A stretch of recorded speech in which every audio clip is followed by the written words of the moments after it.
මහා කරුණාවෙන් මහා කරුණාවෙන් දම් පිපාසාවෙන් පෙළෙන අපට දම් ගඟුලෙන් දුවතක්ගත් යතිවරයකුගෙන් දම් පැන් පිතක් පන්සිල් මළුව තෙරුවන් සරණයි සුබෝදෑසනක් අද දුරුතු පෝය දවස දවස් 365ක් අවසන් වෙලා තවත් දවස් 365ක් අපි ආරම්භ කළා ධර්මයට අනුව බැලුවොතින් ඔබටත් මටත් ජීවත් වීමට ඇති ආයු කාලය වසරකින් අඩු වුණා තවත් වසරක් අපි ගෙවා දමන්නට සූදානම් උදා වුණේ නව වසරත් දහමට අනුව ගත කරන්නට අපි බලාපොරොත්තු වන්නේ නම් අපි නැවත නැවතත් දහම් ශ්‍රවණය කළ යුතුයි. නැවත නැවතත් දහමේම හැසිරිය යුතුයි. ජීවිතේ හරි කෙටි. මේ කෙටි ජීවිතය පුරාවට අපි බොහෝ අකුසල කර්ම රැස් කරනවා. ඉතින් ඒ පිළිබඳව ඊටමත් ගැඹුරු නුවණකින් සිතා බලන්නට මා ඔබට ආරාධනා කරනවා. එහෙමනම් සූදානම් වන්න මෙතෙක් පටන් දහම් ශ්‍රවණය කරන්නට. බුදුන් දෙසූ මඟ සත්‍යය සොයා ගිය අපේ කාලයේ මුනිවරයෙකුගේ ආවර්ජනය. පන්සිල් මළුව රහතුන් වැඩි මග ඔස්සේ ඔබට ධර්මය දේශනා කරන පූජ්‍ය රාජගිරියේ අරියඥාන ස්වාමින් වහන්සේ මෙතෙක් පටන් උදෑසන 8 වනතුරු ඔබට මෙම දහම් කරුණු පැහැදිලි කරાવી. ගරු ස්වාමින් වහන්සේ මේ දුරුතු පොහොය දවසේ ඔබ වහන්සේගෙන් මුලින්ම මා පැහැදිලි කරගන්නට කැමැති වසරක් ගෙවි වසරක් උදා වීම ධර්මානුකූලව කොහොමද පැහැදිලි කරගන්නේ කියලා. මේමයි නෝනා වසරක් ගෙවිලා වසරක් උදා වුණායි කියන කාරණයෙන් පැහැදිලි වෙන්නේ අපි අපේ මරණයට වසරකින් ලඟ වුණායි කියන කාරණයයි. එතකොට මේ වසරක් ගෙවි ගියා කියලා කියන එකේ අනිත් අර්ථය තමයි අපි අතීතයේ රැස් කළා වූ කුසල් වලින් එක ප්‍රමාණයක් ගෙවිලා ගියා කියන කාරණය. අපි වසරක් ගෙවිලා වසරක් ලබන මොහොත වෙනකොට අතීතයේ අපි කළා වූ යම් කුසල් සංස්කාර ප්‍රමාණයක් ගෙවාගෙන තමයි ඒ ගෙවුන වසර ගෙවාගෙන අපි ඉස්සරහට ආවේ. ඒ නිසා වසරක් ගෙවුන වෙලාවේ අපි නිරතුරුවම දකින්න ඕන එක දෙයක් මොකද්ද? අපි වසරකින් ජාති ජරා ව්‍යාධි මරණයන්ට ලං වුණායි කියන කාරණය. එහෙම ලං වුණායි කියන කාරණය දැනගෙන නෝනා අපි නිරතුරුවම එතනදී අර ආරෂ්ඨාංගික මාර්ගයේ සඳහන් වෙනවා සම්මා වායාමෝ කියලා. සම්මා වායාමෝ කියලා කියන්නේ මොකද්ද? කරන්නා වූ කුසල් තව තව ශක්තිමත්ව කරනවා. ඒ වගේම නොකලා වූ කුසල් අලුතෙන් කරන්න පටන් ගන්නවා. ඒ වගේ කළා වූ අකුසල් අපි කරන්නේ නැහැ. නොකලා වූ අකුසල් අපි කොහොමත් කරන්නේ නැහැ. ඒ නිසා වසරක් ගෙවිලා වසරක් උදා වෙන මොහොතේ ඇත්ත වශයෙන්ම අපි එක එක ආකාරයෙන් සුබපතා ගන්නවා. බුලත් තුරුල්ලක් දීලා සුබපතා ගන්නවා. කෑම පිඟානක් දීලා සුබපතා ගන්නවා. අතට අත දීලා සුබපතා ගන්නවා. මේ සෑම සුබපතා ගැනීමක් තුලින්ම යහපතක් වෙනවා. මොකද යහපතක් වෙනවා කියන්නේ අපි කෙනෙකුට හදවතින් සුබපතද්දී අනිවාර්යයෙන්ම අපේ තුල මෛත්‍රී චිත්තයක් සකස් වෙනවා. අපි තුල මෛත්‍රී චිත්තයක් සකස් වෙන මොහොතේම අපේ ලේ ධාතුව පිරිසිදු වෙනවා. ලේ ධාතුව පිරිසිදු වෙන මොහොතේම අපේ ජීවිතයට ආයුෂ වර්ණයේ සැපේ බලය එකතු වෙනවා. ඒ කියන්නේ අපි කෙනෙකුට සුබපතනවා කියන කාරණයෙන් අපි අනුන්ට සුබපතනවා පමණක් නෙවෙයි. ඒ සුබපැතීම තුල අපි සකස් කර ගන්නා වූ මෛත්‍රිය චිත්තය තුල ඒ මොහොතේ අපේ ජීවිතයටත් ආයුෂ වර්ණයේ සැපේ බලය එකතු වෙනවා. අපේ ජීවිතයට ආයුෂ වර්ණයේ සැපේ බලය එකතු වෙනවා වගේම අපෙන් සුබපැතුම් ලබන කෙනා තුලත් ඒ මොහොතේ සකස් වෙන මෛත්‍රී චිත්තය නිසා එයා තුලත් ආයුෂ වර්ණයේ සැපේ බලය වැඩෙනවා. ඒ නිසා වසරක් ගෙවිලා වසරක් උදා වෙන මොහොතේ අපි වචනයෙන් සුබ පැතුවත් ආහාර පිඟානකින් බුලත් තුරුල්ලකින් වන්දනා කිරීමකින් ඔය කොයි ආකාරයෙන් සුබ පැතීමක් සිද්ධ කළත් ඒ සෑම සුබ පැතීමක් තුලත් Taman කරන කෙනා තුලත් ඒ ලබන කෙනා තුලත් අනිවාර්යයෙන්ම සකස් වෙන මෛත්‍රී චිත්තය නිසා ආයුෂ වර්ණයේ සැපේ බලය වැඩෙනවා. නමුත් ඒ වැඩෙන්නා වූ ආයුෂ වර්ණයේ සැපේ බලය කියන කාරණය නිරේතුරුවම අනිත්‍යයි කියන කාරණය අපි දකින්න වෙනවා. මොකද ඒක වෙනස් වෙන දෙයක්. ඒ නිසා අපි මෙච්චර කාලයක් අපේ ජීවිතයේ ආපස්සට අපි හිතලා බලලා අපි සෑම ජනවාරි 1 වෙනිදාකම සුබ අලුත් අවුරුද්දක් වේවා කියලා අපි කාට සුබ පැතුවත් අපි දන්නවා අවුරුද්ද නම් සුබ වුණේ නැහැ කියලා. නේද? නිරේතුරුවම ප්‍රශ්න ගැටුම් පීඩා බාධක මේ සියල්ලක් ඔස්සේ තමයි අපි වසර ගෙවාගෙන ඊළඟ වසරට අනිවාර්යෙන්ම යන්නේ. ඒ නිසා අපි දක්ෂ වෙන්න ඕනේ නිරේතුරුවම වඩාත් ශක්තිමත් ආකාරයෙන් ධර්මානුකූලව මීට වඩා ශක්තිමත් සුබ පැතීමක් එහෙම නැත්නම් අදිෂ්ඨානයක් අපි ඇති කරගන්නවා. මොකක්ද ඒ ඇති කරගන්නේ? ගෙවි ගියා වූ සෑම වසරක්ම ඇත්ත වශයෙන්ම සුබ වසරක් බවට නම් පත් උනේ නෑ. නිරේතුරුවම ප්‍රශ්න, ගැටලු, බාධක, පීඩක මේ සියල්ලත් එක්කමයි ජීවිතේ ගලාවේ. එහෙමනම් අපිට කරන්න තියෙන සැබෑම සුබ පැතීම තමයි මේ වසර සතර අපායෙන් මිදෙන වසරක් වේවා කියලා කෙනෙකුට සුබ පතන්න පුළුවන් නම්, මේ වසර කුසල් ධර්මයන් වැඩෙන වසරක් වේවා කියලා සුබ පතන්න පුළුවන් නම්, මේ වසර ආරෂ්ඨාංගික මාර්ගයේ වැඩෙන වසරක් වේවා කියලා සුබ පතන්න පුළුවන් නම් මං හිතන්නේ ඊට වඩා සුබ පැතීමක් බෞද්ධයෙක් හැටියට, ජනතාවක් හැටියට අපිට තියෙනවා කියලා. මොකද එවැනි සුබ පැතීමක් තුල අපි තුල ශක්තියක් ඇති වෙනවා, වීරයක් ඇති වෙනවා, අදිෂ්ඨානයක් ඇති වෙනවා. මා අදින් පස්සේ මේ ලබන්නා වූ වසරේ තුල ධර්මයේ තුල ශක්තිමත් වෙනවා, කුසලයේ තුල ශක්තිමත් වෙනවා, සීලයේ තුල ශක්තිමත් වෙනවා. එහෙම ශක්තිමත් වෙලා ඒ ශක්තිමත් භාවය තුල අපි ආයුෂ වර්ණයේ සැපේ බලය වඩා ගන්නවා. ධර්මානුකූලව මේ ජාති ජරා ව්‍යාධි මරණ කියන කාරණෙන් එතර වෙන්නට තමයි අපි අලුත් අවුරුද්දේ සුබ පැතීම උපයෝගී කරගත්තින් මෙහා අපි කොච්චර සුබ පැතුවත් සුබ නව වසරක් වේවා කියලා ඒ සුබ පැතීම තුල අපිට මේ මොහොතේ මෛත්‍රී චිත්තයක් සකස් වෙලා ආයුෂ වර්ණයේ සැපේ බලය වැඩෙනවා. ඒක සත්‍යයක්. නමුත් සුබ පැතීමක් තුලින් පමණක් කවදාකවත් වසර සුබ වෙන්නේ නැහැ. සුබ පැතීමෙන් පමණක් වසර සුබ වෙන්නේ නැති නිසා අපි මාර්ගය තුල ගමන් කරලා ඕනේ වසර සුබ වසරක් බවට පත් කරගන්න. ඒතකොට මාර්ගය තුල ගමන් කරලා වසර සුබ බවට පත් කරන්න නම් ධර්මයේ තුල අපිට කියන මාර්ගය තමයි ආරෂ්ඨාංගික මාර්ගය. ඒ නිසා ඔබ දක්ෂ නම් මේ ලබන්නා වූ නව වසරේදී අදිෂ්ඨානයක් ඇති කරගන්න, මම මේ ලැබුවා වූ වසර තුල ශක්තිමත් ආකාරයෙන් ආරෂ්ඨාංගික මාර්ගයේ, ඒ කියන්නේ සැප ලැබෙන මාර්ගය තුල ගමන් කරනවා කියලා අදිෂ්ඨානයක් ඇති කරගන්න. මං හිතනවා වසරක් උදා වෙච්ච තැනදී අපි ඇති කරගන්නා වූ ශ්‍රේෂ්ඨම අදිෂ්ඨානයේ බලාපොරොත්තුව ඒක වෙනවා. මොකද බුදුරජාණන් වහන්සේ දේශනා කරනවා, ඔබ සැපයට කැමති නම් ඔබට සැපය ලැබීමේ එකම එක මාර්ගයයි තියෙන්නේ. ඒ මාර්ගය ආරෂ්ඨාංගික මාර්ගය විතරයි. ආරෂ්ඨාංගික මාර්ගයෙන් බැහැර කිසිම මාර්ගයක් තුල සැපයක් නැහැ කියන කාරණේ බුදුරජාණන් වහන්සේ සහතික වශයෙන් ප්‍රකාශ කරනවා. ඒ නිසා වසරක් ලැබලා උදා වෙන දවසේ අපි නිරේතුරුවම දක්ෂ වෙන්න ඕනේ. කෙනෙකුට සුබ පතද්දී මේ ලැබුවා වූ වසර සතර අපායෙන් මිදෙන වසරක් වේවා, කුසල් දහම් වඩෙන වසරක් වේවා, ආරෂ්ඨාංගික මාර්ගයේ වැඩෙන වසරක් වේවා කියලා අපිට කෙනෙකුට සුබ පතන්න පුළුවන් නම් මං හිතනවා ඒ සුබ පැතීම තමයි අර්ථවත්ම සුබ පැතීම බවට පත් වෙන්නේ. ඒක බුලත් හුරුල්ලක් දීලා, එහෙම නැත්නම් වන්දනා කරලා, එහෙම නැත්නම් කෑම පිඟානක් දීලා, කේක් ගෙඩියක් දීලා අපි හුවමාරු කරගන්නා වූ සුවඳත්වයට වඩා ශ්‍රේෂ්ඨ දීර්ඝකාලීන සැපයක් උදෙසා හේතු වෙන අදිෂ්ඨානයක් බවට පත් වෙනවා. හොඳයි ස්වාමින් වහන්සේ. රහතුන් වැඩිමග ඔස්සේ ඔබට ධර්මයේ දේශනා කරන පූජ්‍ය රාජගිරිය ආර්ය ඥාන ස්වාමින් වහන්සේගෙන් අපි පැහැදිලි කරගනිමු මේ විරමෙන් අනතුරුව වසරක් ගෙවෙන විට, නව වසරක් උදාවන විට ඒ සඳහා මේ අලුත් වසර පිළිගැනීම සඳහා මිනිසුන් කරන ක්‍රියාකාරකම් වල හරවත් බව සහ හරසුන් බව අපි ස්වාමින් වහන්සේගෙන් පැහැදිලි කරගනිමු. දම් පිපාසාවෙන් පෙළෙන අපට දම් ගඟුලෙන් දෝතක්ගත් යතිවරයෙකුගෙන් දම් පැන් පිටක් පන්සිල් මළුව. අද මේ දුරුතු පොහොය දවසේදී සිරස FM පන්සිල් මළුවට වැඩම කළේ පූජ්‍ය රාජගිරිය ආර්ය ඥාන ගරු ස්වාමින් වහන්සේ. ගරු ස්වාමින් වහන්සේ, වසරක් ගෙවිලා වසරක් උදා වෙනකොට ඒ උදාවන වසර වෙනුවෙන් මිනිසුන් කරන විවිධ ක්‍රියාකාරකම් බුදුදහමට අනුව කොහොමද ස්වාමින් වහන්සේ පැහැදිලි කරගන්නේ? මෙහෙමයි නෝන, දැන් වසරක් ගෙවිලා වසරක් උදා වෙන වෙලාවේදී අපි මුලින්ම අහන්නේ මොකද්ද? රචින්නාහඬ කියන කාරණය නේද? කෙනෙක් ඒ රචින්නාහඬ තුලින් තමයි අවුරුද්දට සූදානම් වෙන්නේ. නමුත් නෝන මේවා එපා කියලා නම් මං කියන්නේ නෑ, වැරදි කියලාත් මං කියන්නේ නැහැ. මොකද ඒවා සමාජයට දැන් බද්ධ වෙලා දින තේවල්. බුදුරජාණන් වහන්සේ නමක් ලෝකේ පහළ වෙලා මේවා කරන්න එපා කිව්වත් ඒවා නොකරන ලෝකයක් නෙමේ වර්තමානයේ තියෙන්නේ. ඒ නිසා මේ කියන්නේ ඒවා කරන්න එපා කියන කාරණේ නෙමේ. නමුත් ඒවා තියෙන අනුතුරුදායක බවයි ධර්මයේ තුලින් ධර්මානුකූලව අපි පැහැදිලි කරලා දෙන්නේ. දැන් බුදුරජාණන් වහන්සේගේ කාලේ නෝන එක දිව්‍යාංගනාවක් ඇවිල්ලා බුදුරජාණන් වහන්සේට පැමිණිල්ලක් කරනවා. මොකද්ද? ඒ කාලේ හිටිය උපසම්පදා භික්ෂුන් වහන්සේ කෙනෙක් එයාට කුටියක් හදාගන්න අවශ්‍ය වෙලා එයා කැලේට ගිහිලා ගහක් කපනවා. ගහක් කපද්දී ඒ ගහේ අත්තක් කපනකොට ඒ ගහේ හිටිය දිව්‍යාංගනාවක් එයාගේ දරුවත් එක්ක, දිව්‍ය දරුවයි දිව්‍යාංගනාවයි එයාගේ විමානය කරගෙන හිටියේ ඒ ගහ තමයි. අර ස්වාමින් වහන්සේ මන්නපාර ගහලා අර ගහේ අත්ත කපනකොට අර දිව්‍යාංගනාවගේ දරුවගේ දිව්‍ය අත කැපිලා යනවා. අත කැපිලා ගියාම මේ දිව්‍යාංගනාවට දැඩි කේන්තියක් ඇති වෙනවා. ඒ කේන්තිය ඇති වුණාට පස්සේ මේ දිව්‍යාංගනාවේ කේන්තිය කොහොම හරි යටපත් කරගෙන දැන් අර තුවාල ලැබූ දරුවා නිසා ඇතිවෙච්ච වේදනාවෙන් බුදුරයන් වහන්සේට ඇවිල්ලා සැල කරනවා භාග්‍යවතුන් වහන්සේ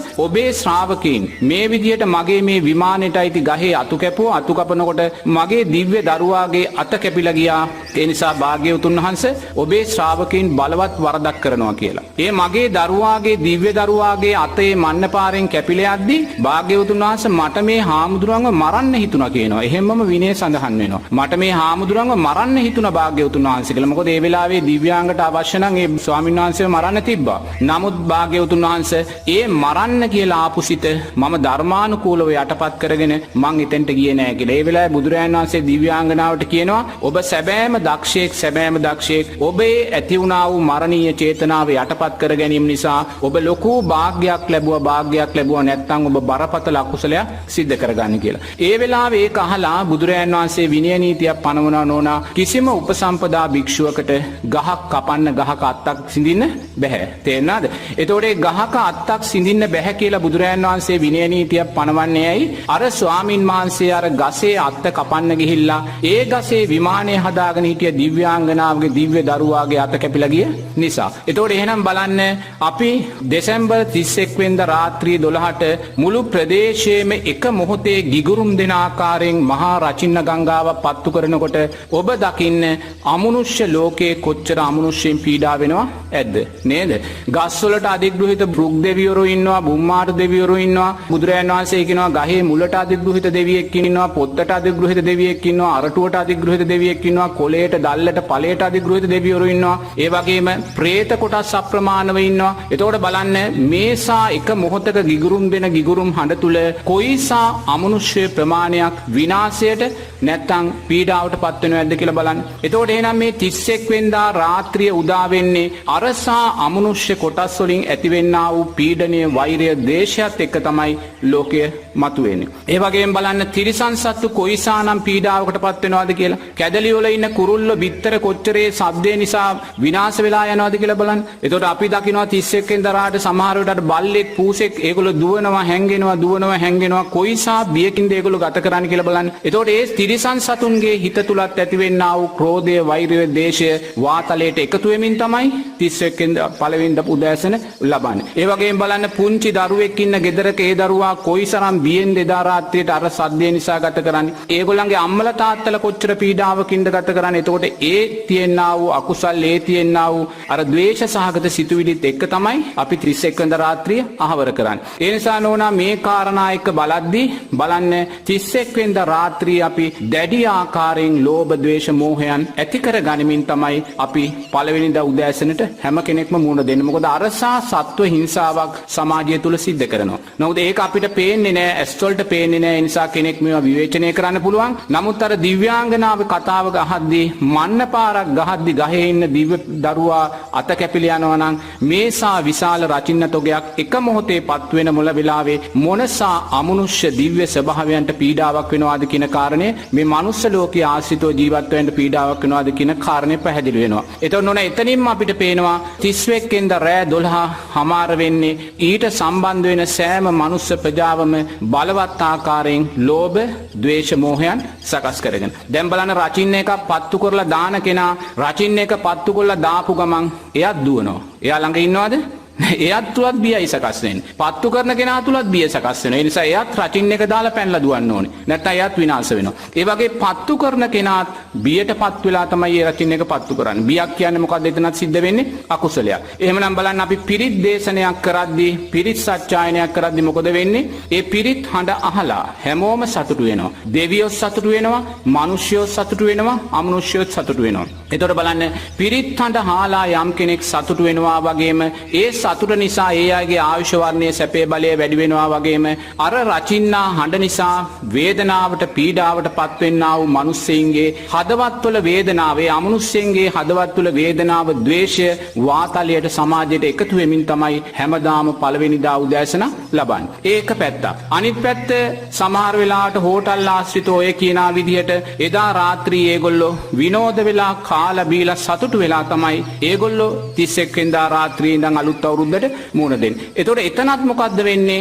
නිරේතුරුවම ලෝභ, ද්වේෂ, මෝහයන් මත්පැන් පානය කළ සතුටු වෙලා විනෝද වෙලා කොතනකත් එතන වැඩෙන්නේ පංච නීවරණයක්, සප්තබොජ්ජංගයක් වැඩෙන්නේ නැහැ. කාමච්ඡන්ද, ව්‍යාපාද, තීන මිද්ද, උද්ධච්ච, කුක්කුච්ච, විචිකිච්ඡා කියන මෙන්න මේ පංච නීවරණයන් වඩාගෙන තමයි ඒ ප්‍රභූ පැලැන්තියත් 31 වෙනිදා ඉවර කරලා පළවෙනිදාට මුහුණ දෙන්නේ. ඒ නිසා නෝනා මේ සෑම දෙනෙක්ම පළවෙනිදාට අලුත් අවුරුද්දට මුහුණ දෙන්නේ බලවත් වූ අකුසල් කන්දරාවක් දරාගෙන තමයි ඉස්සරහට එන්නේ. ඒ නිසා එවැනි අකුසල් කන්දරාවක් දරාගෙන ලෝභ, ද්වේෂ, මෝහයන් දරාගෙන සිල්පද බිඳගෙන අපි අලුත් අවුරුද්දට මුහුණ දෙනවා නම් කවදාකවත් ඒ ලැබුවා වූ වසර නෝනා සුබ වසරක් බවට පත් වෙන්නේ නැහැ. අපිට ඉතිහාසයේ දිහා බලද්දී අපිට පේනවා අපි කොච්චර සුබ ප්‍රාර්ථනා කළත් වසර සුබ නොවිනේයි අපි මේ වසරට මුහුණ දෙන්නේ සීලයෙන් පරිපූර්ණභාවයට පත් වෙලා, එහෙම නැත්නම් කුසලයෙන් පරිපූර්ණභාවයට පත් වෙලා නෙමේ ඒවා සිඳගෙන බිඳගෙන තමයි අපි මුහුණ දෙන්නේ. නමුත් මේවා නෝනා ලෝක ධර්මතාවයන්. බුදුරජාන් වහන්සේ නමක් පහළ වුණත් මේවා කවදාකවත් වෙනස්භාවයට පත් වෙන්නේ නැහැ.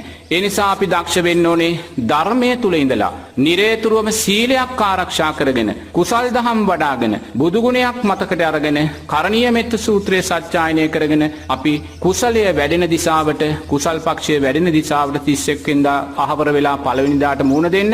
එහෙම වුණොත් නෝනා ඒ ශක්තිය අපිට කුසලයේ තුලම ශක්තියක් බවට පත් කරගෙන, සීලයේ තුලම ශක්තියක් බවට පත් කරගෙන අපිට පුළුවන් අඬන ලෝකයේ තුල නොහඬන කෙනෙක් බවට පත් වෙන්න. දුකට වැටෙන ලෝකයක් තුල දුක සීමා කරගත් කෙනෙක් බවට හරි පත් වෙන්න. හොඳමයි ගරු ස්වාමින් වහන්සේ. පූජ්‍ය රාජකිරියේ අරිය ඥාන ගරු ස්වාමින් වහන්සේගෙන් මේ විරාමයෙන් අනතුරු අපි විමසමු නව වසරක් උදාවීමත් එක්ක ඉදිරි සැලසුම් අපි සකස් කරනවා. අනාගතය ගැන බලාපොරොත්තු සහගතව මේ විදිහට සැලසුම් කිරීම දහමට පටහැනිද? අපි ස්වාමින් වහන්සේගෙන් පැහැදිලි කර ගනිමු. දැස් පියාගන්න. එන්න මා සමග මේ අරණට. තුරුපත් සිලවෙන හඬ පවා ඇසෙන දහම් අරණෙන් නැගෙන දම්කඳ විඳගන්න. පන්සිල් මළුව. ඔබ මේ අවස්ථාවේ ඔබේ විහාරස්ථානයේ සීල සමාදන් ව්‍යාපාරයට සහභාගී වී සිටින මොහොතක් වන්නට පුළුවන්.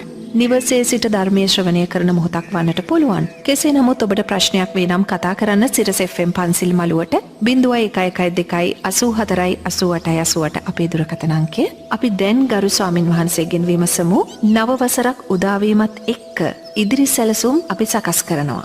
අනාගතය ගැන බලාපොරොත්තු සහගතව මේ විදිහට සැලසුම් කිරීම දහමට පටහැනිද ස්වාමින් වහන්සේ? නෑ නෝනා, බුදුරජාණන් වහන්සේ අර සතර ඉර්ධිපාද ගැන දේශනා කරනකොට බුදුරජාණන් වහන්සේ දේශනා කරනවා නෝනා යමෙක් සතර ඉර්ධිපාද වඩනවා නම් එයාට කල්පයක් ආයුෂ ජීවත් වෙන්න පුළුවන් කියනවා. කල්පයක් කියලා කියන්නේ මෙතන අර දීර්ඝ කල්පෙ නෙමෙයි. ඒ කාලේ තියෙන පරමායුෂ. දැන් බුදුරජාණන් වහන්සේගේ කාලේ කල්පයක් ආයුෂ කියන්නේ අවුරුදු 120ක්. අද වගේ කාලයක කල්පයක් ආයුෂ කියන්නේ අවුරුදු 90ක් වගේ. එතකොට බුදුරජාණන් වහන්සේ කියනවා සතර ඉර්ධිපාද වඩන කෙනාට කල්පයක් ආයුෂ ජීවත් වෙන්න පුළුවන් කියලා. එහෙමනම් දැන් ඔබ ඔතනත් ඔය පළවෙනිදා උදේ පාන්දරට ඔබට පුළුවන් නම් මම සතර ඉර්ධිපාද වඩන කෙනෙක් බවට පත් වෙන්න. ඒ කියන්නේ කල්පයක් ආයුෂ ජීවත් වෙනවා. එතකොට එහෙනම් සතර ඉර්ධිපාද කියලා කියන්නේ මොනවද? පළවෙනි කාරණේ ඡන්දය, දෙක වීරය, තුන චිත්තය, හතර විමර්ශා. එහෙනම් මේ කාරණා හතරේ යමෙක් වඩනවා නම් බුදුරජාන් වහන්සේ කියන ඔයාට කල්පයක් ආයුෂ ජීවත් වෙන්න පුළුවන් කියලා. එතකොට ඡන්දය කියලා කියන්නේ මොකද්ද? කුසලයේ කෙරෙහි ඇති කර ගන්නා වූ කැමැත්ත. එහෙම නැත්නම් නිවන කෙරෙහි ඇති කර ගන්නා වූ කැමැත්ත. එහෙම නැත්නම් සීලය කෙරෙහි ඇති කර ගන්නා වූ කැමැත්ත. ඡන්දය තුල ඇති කර ගන්න මොකද්ද? කුසලයේ තුල, සීලය තුල, නිවන් මාර්ගය තුල ගමන් කිරීමට ඇති කර ගන්නා වූ කැමැත්ත. දෙවෙනුවේ කැමැත්ත ඇති කරගත්තාට පස්සේ එයා තුල වීරිය කියන කාරණේ සකස් කර ගන්න ඕනේ. කුමක් කෙරෙහිද එයා වීරිය සකස් කරගන්නේ? ආරෂ්ඨාංගික මාර්ගය තුල ගමන් කරන්න. එතකොට එයා ආරෂ්ඨාංගික මාර්ගය තුල ගමන් කරද්දී එයා තුල චිත්තයක් ඇති වෙනවා. මෙතනදී චිත්තය කියන්නේ අදිෂ්ඨානය. අදිෂ්ඨානය කියන්නේ මොකද්ද? බුදුරජාණන් වහන්සේ අර බොමැඩ වාඩි වෙලා චිත්තයක් අදිෂ්ඨානයක් ඇති කර ගන්නවා. මගේ ලේ මස් සම් මැටනහර වියලේවා මම සම්මා සම්බුද්ධ රාජ්‍ය අවබෝධයෙන් තොරව නැගිටින්නේ නැහැ කියලාම. එතකොට ඒ වගේ චිත්තයක් ඇති කර ගන්නවා. කොයිසා සමාජයේ අකුසල් කරා ගියත්, කොයිසා සමාජයේ දුස්සීලභාවයන් කරා ගියත්, කොයිසා සමාජයේ ධර්මයෙන් බැහැරව ගියත් මම ධර්මයේ තුල ඉන්නවායි කියන තැන ඉඳන් එයා අදිෂ්ඨානයක් ඇති කර ගන්නවා. එහෙම අදිෂ්ඨානයක් ඇති කරගෙන ඊළඟට එයා තුල සකස් වෙන්නේ මොකද්ද? විමර්ශාව. විමර්ශාව කියන්නේ නෝන එයා විනිවිද දකින්නවා. කොයි දේත් විනිවිද දකින්නවා. එයා කොතනකටවත් ගැටෙන්නේ යන්නේ නැහැ. එයාට හිත වේදනාවක් ආවොත් එයා දකින්න ඒක විනිවිද දකින්න මේ හිත වේදනාව මට ආවේ අනුන් නිසා නෙමෙයි මම්ම සංසාරේ කළා වූ අකුසලයක් නිසා කියලා එයා දැකලා ඒ හිත වේදනාව නිසා එයා අකුසල් කරගන්න යන්නේ නැහැ. එයාට සතුටක් ඇති වෙන වෙලාවේ එයා දකින්නවා මේ සතුට ඇති උනේ අනුන් නිසා නෙමෙයි මේ සතුට ඇති උනේ මම සංසාරේ කළා වූ කුසල් දහම් නිසා. ඒ නිසා මම මේ සතුටට ඇලිලා තව තව අකුසල් කරගන්නේ නැහැ කියන තැන හැම දෙයක්ම එයා විනිවිද දකින්න. රූපයක් දැක්කොත් ඒ රූපය ලස්සනද සල්ලි තියෙනවද එහෙම නැත්නම් එහි ප්‍රභාෂර භාවය ඒව නෙමෙයි එයා බලන්නේ. එයා බලනවා මේ රූපය විනිවිද දකින්නවා. මේක සතර මහා ධාතුවක්, මේක දෙතිස් කුණුපයක්, මේ වගේ විනිවිද දකිමින් ඕනා. එයා මේ හැම දෙයකම යථාර්ථය මතු කර ගන්නවා. එතකොට බලන්න එහෙනම් මේ කෙනෙක් මේ සතර එද්දිපාද වඩනවා නම් බුදුරජාන් වහන්සේ දේශනා කරනවා එයාට කල්පයක් ආයුෂ ජීවත් වෙන්න පුළුවන් කියන කාරණේ. ඒ නිසා නිරේතුරුවම අපි දක්ෂ වෙන්න කෙනෙකුට හිතන්න පුළුවන් සතර එද්දිපාදයන් එකතු කර ගැනීම නිසා කොහොමද අපි දීර්ඝායුෂ ලබන්නේ කියලා. මොකද වෙන්නේ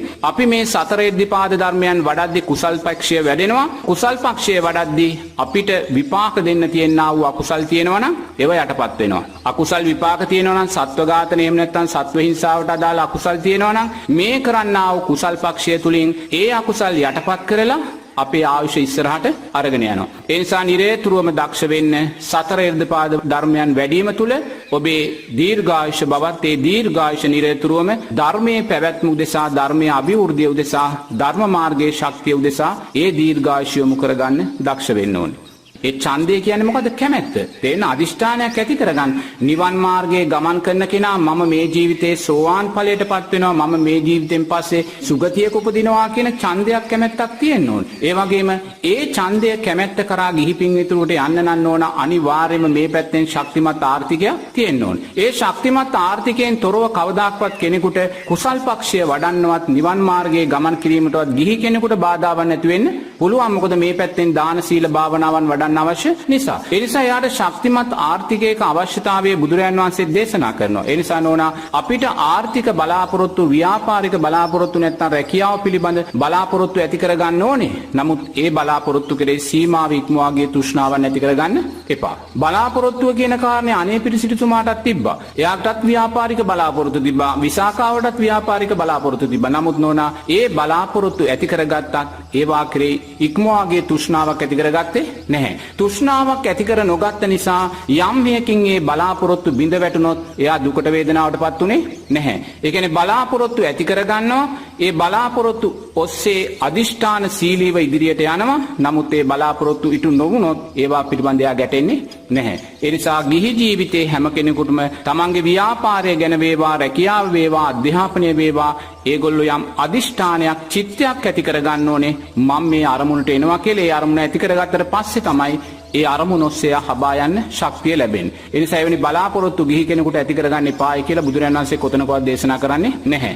අනිවාර්යයෙන්ම එයාට අදිෂ්ඨානයේ චිත්තය කියන දෙයක් ඇති වෙන්න ඕනේ. මම වෛද්‍යවරයෙක් වෙනවා, මම ඉංජිනේරුවරයෙක් වෙනවා, මම ව්‍යාපාරිකයෙක් වෙනවා. ඒ අදිෂ්ඨානයේ චිත්තය ඇති කරගත්තොත් තමයි එයා අධ්‍යාපනය තුල සාර්ථක වෙන්නේ. ඉතින් ඒ වගේ නෝනා ගිහි ජීවිතය තුල අනිවාර්යයෙන් ඊට අදාළ චිත්තයක්, අදිෂ්ඨානයක් තියෙන්න ඕනේ. ඒ අදිෂ්ඨානය කරා හබා යද්දී ඒවා කෙරේ ඕනෑවට වඩා තෘෂ්ණාව ඇති කරගන්න එපා. එහෙම තෘෂ්ණාව ඇති කරගත්තොත් ඒවා බිඳ වැටුන වෙලාවට අපි දුකටපත් වෙන්න තියෙන අවස්ථා වැඩි වෙනවා. අද දවසේදී සිරස FM පන්සිල් මළුවේදී ඔබට මෙම දහම් කරුණු පැහැදිලි කරන්නේ පූජ්‍ය රාජගිරිය අරිය ඥානගරු ස්වාමින් වහන්සේ.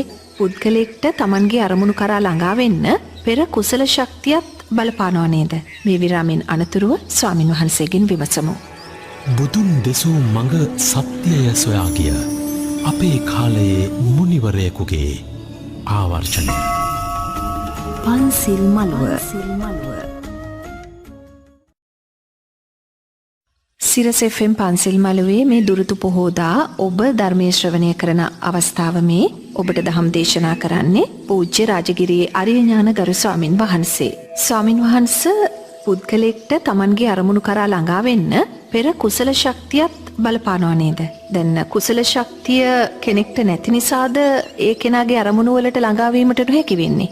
මෙහෙමයි නෝනා අපිට කුසල් ශක්තියක් නැහැ කියලා කියන්න බෑ. මොකද මේ බුද්ධෝත්පාද කාලෙක මේ උතුම් මනුස්ස ජීවිතය ලැබුවේ අපේ අතීත කුසල් සංස්කාරයන් අප්‍රමාණ අපි සතුව තියෙන නිසා. නමුත් සමහර අයට නෝනා මේ කුසල් සංස්කාර මතු කර ගැනීමේ දුර්වලතාවයන් තියෙනවා. මොකද මේ කුසල් සංස්කාරයන් මතු වෙන්න නම් අනිවාර්යයෙන්ම වර්තමානයේ තුල අපි කුසලෙන් ශක්තිමත් වෙන්න ඕනේ. මොකද අපේ ජීවිත තුල විපාක නොදුන්නා වූ අප්‍රමාණ කුසල් තියෙනවා. ඒ කුසල් මතු කරන්න නම් අපි නිරේතුරුවම වර්තමානයේ තුල කුසලේ ශක්තිමත් වෙන්න ඕනේ. වර්තමානයේ කුසලයේ තුල ශක්තිමත් වෙන්න අතීතයේ විපාක නොදුන්නා වූ කුසල් මතුවලා එනවා. ඒ වගේම වර්තමානයේ තුල අකුසල් තුල ශක්තිමත් වෙන්න අතීතයේ විපාක නොදුන්නා වූ අකුසල් තමයි මතුවලා එන්නේ. ඒ නිසා නිරේතුරුවම අපිට මේ ගමනේදී බාධාවන් සකස් වෙනවා නම් අපි දකින්න ඕනේ එකක් ඒ බාධාවන් සකස් වෙන්නේ අනුන් නිසාවත් ආණ්ඩුව නිසාවත් වෙන කෙනෙක් නිසාවත් තරහකාරයෙක් නිසාවත් දෙවියන් නිසාවත් නෙමෙයි. ඒ බාධාව සකස් වෙන්නේ කුමක් නිසාද?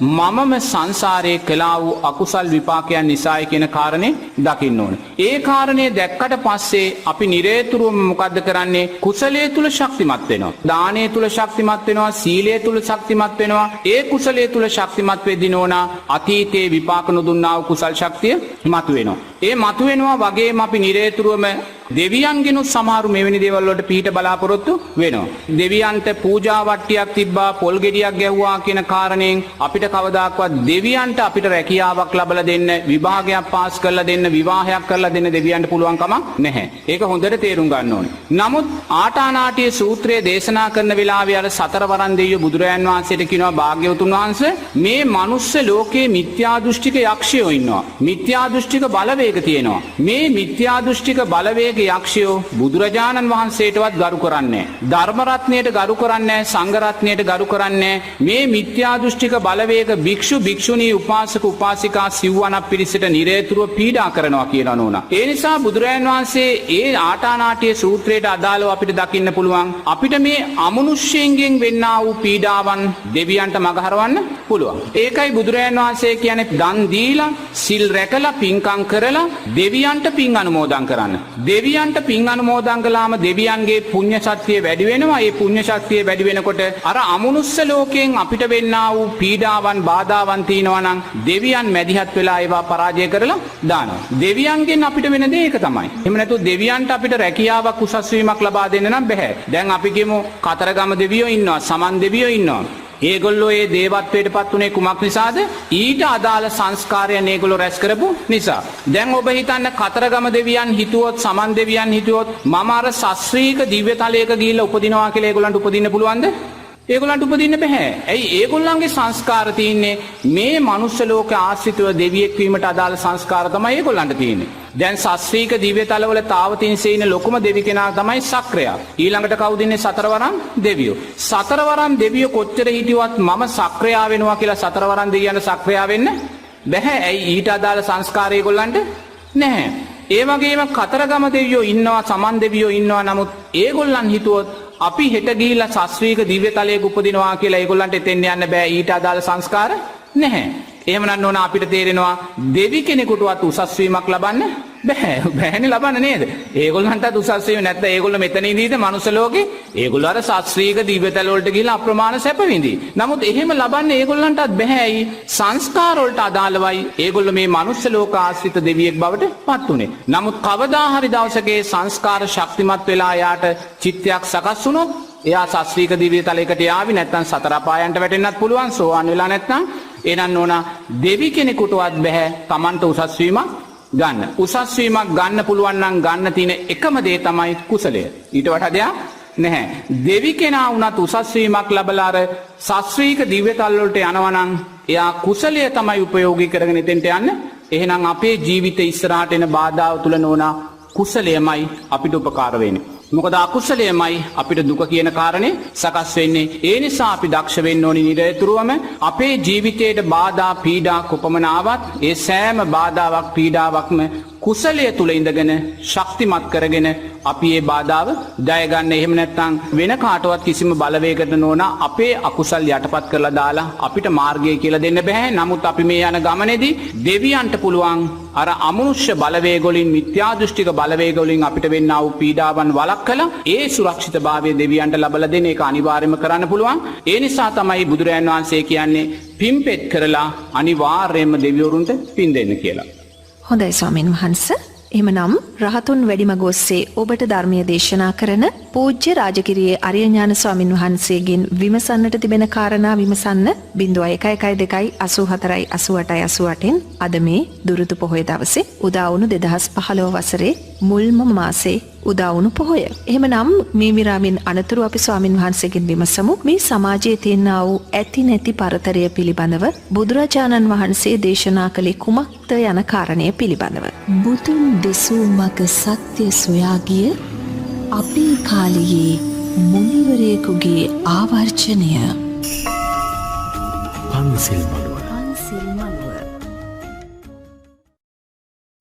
අද දවසේ සිරස FM පන්සිල් මළුවේදී ඔබට මෙම වටිනා දහම් කරුණු පැහැදිලි කරන්නේ රහතුන් වැඩිමග ඔස්සේ ඔබට ධර්මයේ දේශනා කරන පූජ්‍ය රාජගිරියේ අරියඥාන ගරු ස්වාමින් වහන්සේ. ස්වාමින් වහන්සේ සමාජයේ ඇති නැති පරතරය විවිධ සමාජ මට්ටම් පිළිබඳව බුදුරජාණන් වහන්සේ කොයි ආකාරයටද දහමින් පැහැදිලි කර දී තිබෙන්නේ?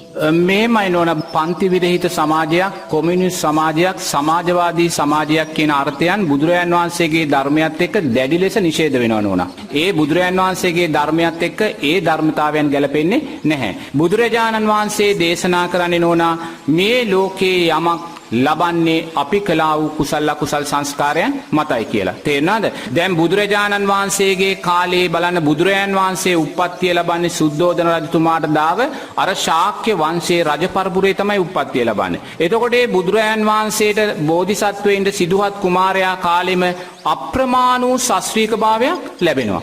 රම්ම්‍ය සුරම්ම්‍ය සුබ කියලා මාලිගා 3ක් ලැබෙනවා. මේ මාලිගා 3 සේවාමුර 3කට සුරූපී තරුණ කාන්තාව 30000ක් රැකියාව කළා කියලා කියනවා. ඒ කියන්නේ ඒසා ශාස්ත්‍රීය භාවයක් සිදුහත් කුමාරයාට තිබුණා. ඒ වගේම සිදුහත් කුමාරයා යම් රථයක නැගලා ගමනක් ගියා නම් ඒ රථය තමයි එදා දඹදිව තිබ්බා වූ මිල අධිකම ලස්සනම රථය වුණේ ඒකයි. එදා දඹදිව යම් අජානීය අස්සයෝ හිටියා නම් වටිනාකමෙන් ඉහළම අජානීය අස්සයෝ හිටියා නම් ඒ හිටියේ කාටද? සුද්ධෝදන රජතුමාට, කොසල් රජතුමාට, උදේනි රජතුමාට, බිම්බිසාර රජතුමාට, අජාසත් රජතුමාට. එදා සමාජයේ මහා ධන කුවේර රජ මාලිගා සිටු මාලිගා තිබ්බනම් ඒ සියල්ල මේගොල්ලන්ට තිබ්බා. ඒ විතරක් නෙමෙයි නෝනා අප්‍රමාණ සුරූපී කාන්තාවකින් පිරුණා වූ අන්තපුර මේ සෑම රජ කෙනෙකුටම තිබ්බා. නමුත් නෝනා මේ කිසිම දෙයක් බුදුරජාණන් වහන්සේ විවේචනය කළේ නැහැ. තේරෙනවද? කොසල් රජතුමාට සීලය ගැන කිව්වත් බුදුරජාණන් වහන්සේ කොසල් රජතුමාට ඇයි මේ අන්තපුර තියාගෙන ඉන්නේ කියලා කිව්වේ නැහැ. කොසල් රජතුමා ඇයි මේසා මිනිස්සු දුක් විඳින්නේ ඔය අජානීය අස්සෙන්ගේ පිටේ යන්නේ ඇයි මේසා